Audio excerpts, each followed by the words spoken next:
Syirik takut. Tapi tidak semua takut itu syirik. Syirik itu ada, mohon maaf, takut itu ada yang syirik dan ada takut yang tidak syirik.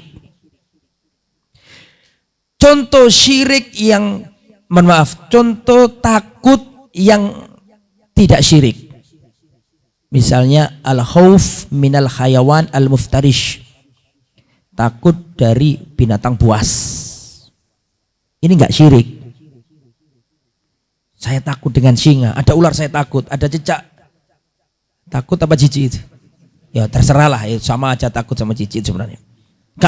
Takut sama cicak, takut sama kecoa. Ini bukan syirik. Kalau seandainya itu syirik, alangkah banyaknya kaum musyrikun. Ya, takut dengan singa. Oh, saya ngaji tauhid firqatun najiyah. Saya enggak takut kepada selain Allah. Ngomong sama petugas kebun binatang, Pak, saya tauhid saya sudah kuat, Pak. Tolong dibuka pintu singa ini. Saya enggak takut kepada selain Allah. Masuk, ya mati ya, Pak. Bukan begitu, Mas Syirik. Nah, tidak semua khauf itu syirik. Ada khauf yang boleh, itu yang tadi itu. Takut yang ada ilmiahnya. Kalau masuk kandang macan jadi makan sama macan, ilmiah, bisa difikir dengan logika. Ya kan? Makanya Rasulullah mengatakan firru minal majdumi firaraka minal asad. Larilah dari orang yang terkena penyakit kusta lepra seperti larinya kamu dari singa. Berarti boleh takut dari singa.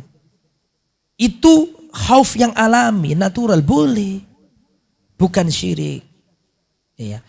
Takut yang syirik adalah takut yang enggak ilmiah, yang enggak ada hubungannya. Yang enggak ada hubungannya. Enggak bisa diilmiahkan. Saya kalau enggak ngasih sajen ini, maka nanti Nyi Loro Kidul marah. Enggak ilmiah, enggak boleh. Ini syirik ibadah namanya, dan syirik yang terlarang. Ya, enggak boleh seperti itu. Kalau takut sama istri pertama enggak mau nikah lagi, ini namanya musyrik apa enggak? Bukan musyrik, ya cuma gak kendel ya, gak berani. Gak berani. Kembali, syirkul khauf, syirik takut.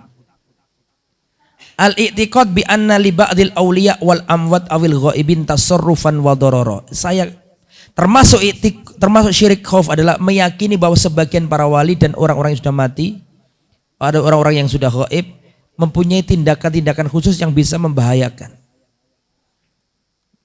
Bisa babil khauf minhum, ya. Yusabbibu al khauf minhum, menjadikan takut kepada mereka. Ada orang ngomong, aku sama Allah tidak begitu takut, tapi aku takut sama fulan, dukun besar, karena dia itu sering ke rumahku malam-malam, gak pernah lihat masuknya, tiba-tiba ada dia. Jadi ada orang suka ke dukun. Ini yang saya ceritakan kisah nyata, bukan gak nyata ada orangnya.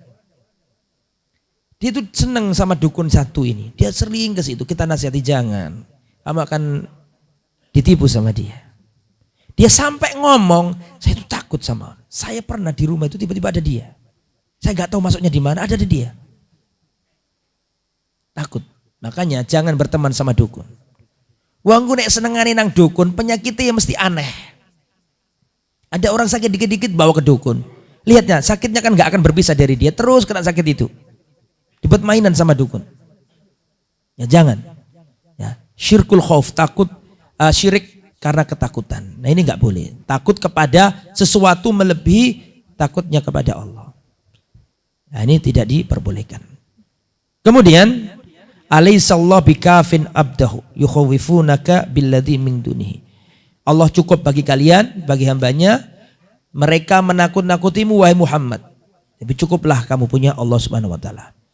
Ammal khauf minal hayawan al muftaris, adapun takut dari hewan yang buas, predator, atau takut kepada orang dolim, ya, misalnya di sini terkenal ada begal, naudzubillah min dzalik misalnya, terus Anda nggak berani berangkat malam-malam, khawatir nanti ada apa-apa, besok ajalah siang-siang, boleh nggak kalau seperti itu?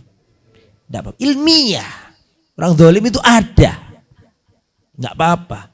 Tapi kalau saya nggak mau sholat malam apa? Saya takut dihantui. Ya, itu nggak ilmiah, nggak boleh ya. Falaisa bisyirkin, maka yang seperti ini bukanlah kesyirikan.